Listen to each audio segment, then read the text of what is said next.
there friends, it's Mandy. Welcome back to my YouTube channel. Today I will be showing you 3 ways that you can modify your side plank on this next episode of Modify with Mandy. So whenever you're ready, hop on your yoga mat and let's get into it.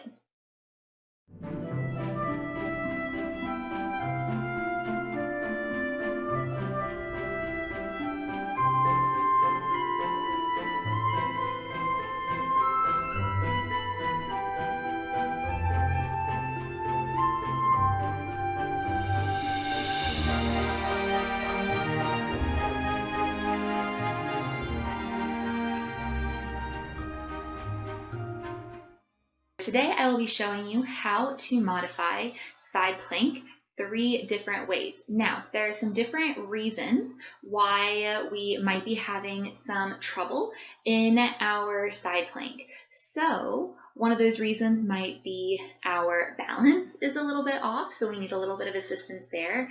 Another reason is our wrist might be sore, we might be dealing with some carpal tunnel issues, maybe our wrists are just tired from our practice, so that's another reason that our side plank might be a little iffy. And another one of the major reasons that I see students having trouble with side plank is just that they don't quite have enough core and upper body strength yet to support the posture. So of course, I'm not saying that these are all exclusively the challenges that we might see in side plank, but these are the vast majority that I see students struggle with. So for modification number 1, I'll be showing you how to help out with that balance a little bit. So let's come into our side plank. So to come into the pose, I like to start in high plank. And then for purposes of this video, I'll be showing you on balancing on my right side so you guys can see my face. So I'll ground down through my right palm there. And then from here, I like to bring my feet together, begin to rotate out, so that way I'm on the outer edge of that right foot. Maybe we just start with the hand on the hip, and then begin to send those hips skyward while I press up and out of that right palm and that right shoulder. And then if it feels okay on that left shoulder, I might reach those fingertips up skyward. Now this might be, this is a lot. Side plank is quite a challenging, very engaging pose. So if you have a really hard time balancing on the edge of your feet there, then what you would want to do is you would just want to take that top foot and bring it forward. So that way you're staggering your feet a little bit. And what that can do, instead of having the feet stacked, having the feet staggered a little bit, it just kind of spreads out your base a little bit, just giving you a little bit more surface area on the ground, which can help with that balance. The second thing that I mentioned is, well, what if my wrists are sore? What if I have some carpal tunnel or a wrist injury, or my wrists are just plain old tired from moving in and out through our practice? So this is actually kind of taking it back to my how to modify a downward facing dog for sore wrist.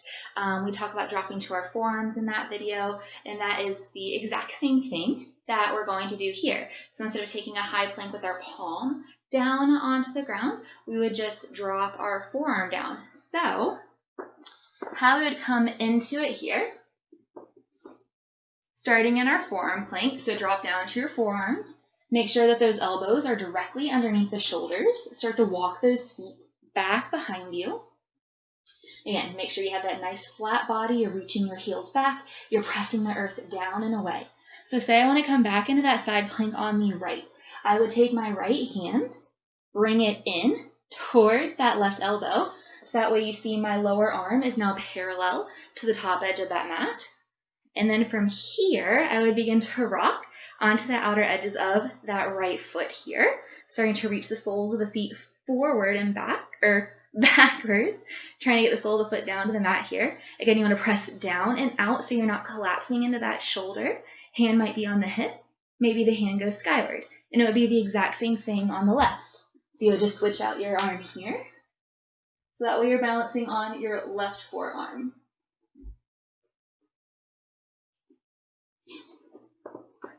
So that is our second option. Whew, getting a little out of breath with this video. Side planks are no joke, y'all. So the third option that I'm going to show you is, well, okay, these other things are all fine and great, but what if I just don't have the core strength or the upper body strength in order to maintain a side plank? Whether my feet are staggered, whether I'm dropping down onto my forearms, maybe I'm on my forearm and my feet are staggered, then this will be an excellent variation for you. So to come into this one, we're actually going to come into our tabletop pose. So you would come onto your hands and knees. And again, same thing as if we were coming onto that right side. Of course, remember, you always want to do each pose on both sides of your body. I'm just showing you one side for the sake of this video to keep it a little bit on the shorter side. But if we're coming into it on the right, hands directly in line with the shoulders, knees directly on top, underneath the hips. Ground down to the palm of that right hand as well as the top of that right foot. Begin to extend your left leg back behind you. Now from here, we'll lower, just scooch forward a little bit. We will lower that heel down. So now we're actively pressing down through the pinky toe edge of that foot here. And then from here, maybe you just rise up, maybe you just place that hand onto the hip. Same as in our side plank, we're actively pressing the earth down and away, clawing down through those fingertips. We're not collapsing and dumping into the shoulder. We're pressing up and out of the shoulder, keeping that upper body nice and strong. Our lower belly is drawing in. We're toning up those glutes. Heels are lifting, our hips are lifting up high, and we're really grounding down through the top of that right foot here. Again, maybe you might send that arm skyward. Now, if you're here and this still feels like a lot to balance, then just take that right foot or whichever foot is in connection to the mat and just kickstand it out a few inches. And then here, same thing as when we staggered our feet in our first modification that I showed you. You're just kind of increasing your surface area onto the ground a little bit, giving yourself a little bit of a wider base to work with.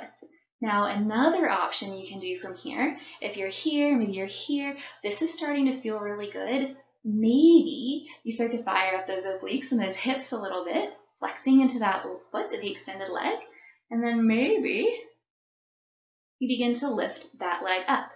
Now, if you're taking this option, you're actively flexing through the toes and reaching that heel back behind you here. Again, don't collapse in your shoulder, don't collapse in your wrist. We're lifting up, finding a lightness. So we're trying to reach yourself up towards the ceiling. And then to come out of it, you'll just gently place that foot down, return the hand and the knee back into tabletop, and then you would take your second side. So that is all for today's video, my friends. I do hope that you found these 3 modifications of our side plank helpful. Again, I have starting a playlist of all of my other modification videos, Modify with Mandy. So far we have some different ways you can modify pigeon pose, some different ways you can modify down dog for sore wrist, and now I am adding this one to the playlist. So keep an eye on that for new videos every Monday. And with that said, let's close this out. Let's bring our palms together at heart center. Softly begin to bow your chin down to your chest, close your eyes. Let's take a deep breath in through the nose, out through the mouth. Thank you guys all so much for tuning in. The love, the light, and the darkness within me sees, honors, and recognizes the love, the light, and the darkness within you. Namaste.